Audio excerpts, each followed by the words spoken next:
श्रोता बंधुओं, सम्माननीय मातृशक्ति, हम सभी लोग परमात्मा के विशेष कृपा भाजन हैं कि अपने जीवन के क्षणों को परमेश्वर की ओर निरंतर ले जाने का यत्न करते हैं।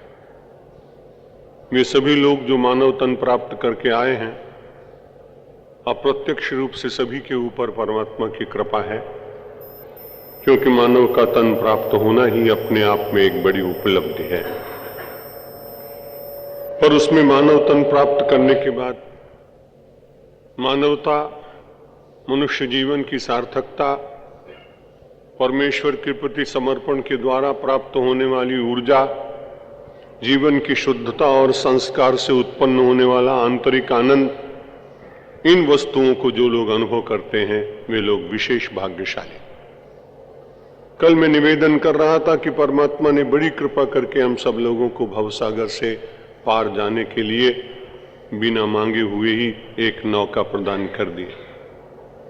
आप देखते हैं, क्योंकि यहाँ अधिकांश रूप से इस बार रामायण की ही चर्चा हुई है, रामचरितमानस और अध्यात्म रामायण के माध्यम से और स्वामी राजेश्वरानंद जी के प्रवचनों के माध्यम से आप कभी अपनी महत्ता समझेंगे तो आपको लगेगा कि आप भगवान की अपेक्षा कुछ अधिक सुख और आनंद का जीवन जी रहे हैं। क्योंकि भगवान जब जाते हैं गंगा पार करने के लिए तो उनको एक बड़ी कठिनाई है कि उनको नाव मंगानी पड़ रही है, उन्हें केवट को बुलाना पड़ रहा है, बड़ी जोर से आवाज देकर पुकार रहे हैं, मांगी नाव। जैसे भगवान ने नाव मांगी ना, वो दूर से कहता है ना, मांगी नाव ना। फिर जोर से कहते हैं केवट आ, फिर वो जोर से कहता है ना। लोगों को पार करते हो तो इतनी जल्दी आते हो क्या तुम? मैं एक बार के बुलाने से आऊंगा नहीं। मांगी नाव ना, केवट आ, वो कहता है ना। दूर से भगवान पूछते क्यों नहीं आना चाहता है भाई, बात क्या है? मैंने तेरा कुछ बिगाड़ा है क्या?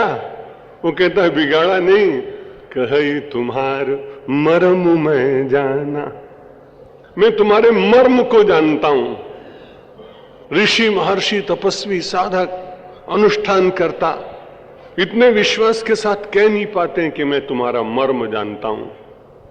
इतने वर्ष व्यतीत हो गए यति जीवन में, पर अधिकार पूर्वक कभी मैं भी नहीं कह सकता हूं कि भगवान मैं तुम्हारा मर्म जानता हूं। ईश्वर का मर्म जानना बहुत कठिन। परमात्मा को पार जाने के लिए केवट से निवेदन करना पड़ रहा है, नौका मांगनी पड़ रही है। आप कितने भाग्यशाली कि आपको बिना मांगे ही नौका मिल गई, और बिना मांगे मिली और बिना हेतु के मिली। कबहू के करे करुणा नर देही, कि देत ईश बिनु हेतु सनेही। नर तन भव बारिद कहूं बेरो, कि सन्मुख मरुत अनुग्रह मेरो। कि करुणधार सदगुरु दृढ़ नावा, कि दुर्लभ साज सुलभ करि पावा। ये सब कुछ सुलभ हो गया। कल महर्षि वेदव्यास जी का जो श्लोक में उद्धृत कर रहा था, मानो गोस्वामी तुलसीदास जी ने उसका यहां विस्तार पूर्वक वर्णन किया हो। सुलभ करि पावा, उस श्लोक में कहा गया था, कृदेह माद्यम सुलभम सुदुर्लभम प्लवम सुकल्पम गुरु करुणधारम। मयानुकूलेन नभस्वतेरितम, पुमान भवाब्धिम न तरेत सहयात्महा। ऐसा मनुष्य जो ऐसी बढ़िया नौका प्राप्त करने के बाद भी भवसागर से पार जाने का प्रयत्न न करे, तो उसे आत्महत्यारा ही कहना चाहिए।